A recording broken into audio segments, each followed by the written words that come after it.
You're all being forced to do more with less. To me, social networking today is really nothing different when I got into the profession being asked to go into Rotary.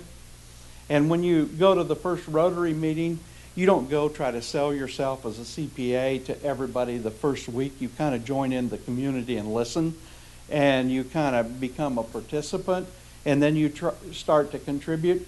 Same thing out here. My biggest concern is marketing people are grabbing these tools, and they may market too much rather than give content and relationships. And I think Lucy pointed that out, how important it is to provide information, not just go out there and sell yourself.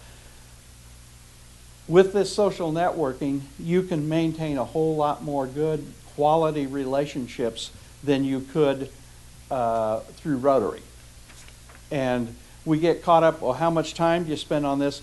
Well, maybe you'd be better spending an hour a day on this rather than taking somebody out to lunch for an hour and a half and spending $50 on lunch.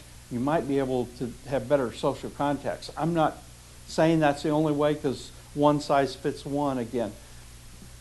If you look at marketing today, look at the bottom down there. Text ads on mobile phones isn't very high. Ads before movies, people don't really trust them. The highest thing is a recommendation by somebody else. So if you go to Amazon to buy a book, if I tell you Socialnomics is a good book, that probably is going to prompt most of you just to go buy that book.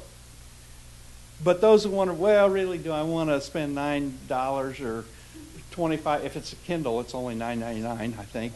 If you have to buy it paperback, it's probably $20-some. But you'll look and see the ratings on that, and then you'll read those ratings. That is so powerful. Now let's take this 2 years forward. I'm a consumer, and I need a CPA. And I want somebody just to do my 1040. And I'm in Kansas City. I just moved here, and I really don't know who any of the CPA firms are. But I'm going to search this on Google, and I'm probably going to find recommendations on who did tax work for me. Now, if I influence that and have positive, it's a lot better than I ignore it, and I end up with negatives out there. And let's say I do have the one guy, because we're all going to get somebody that we can't work with.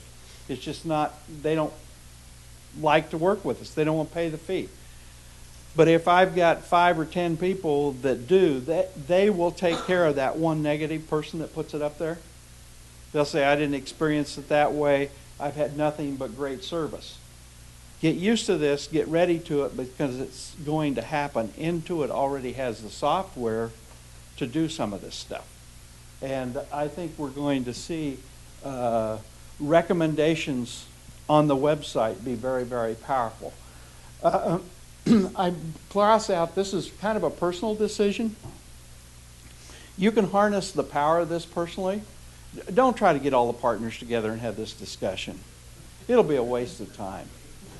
Most of them aren't even going to know what you're talking about. They're going to tell you, that's, kids do that. There's no money in this. So you kind of have to take the lead on this and learn enough so that it's convincing, because I think this can be powerful to you.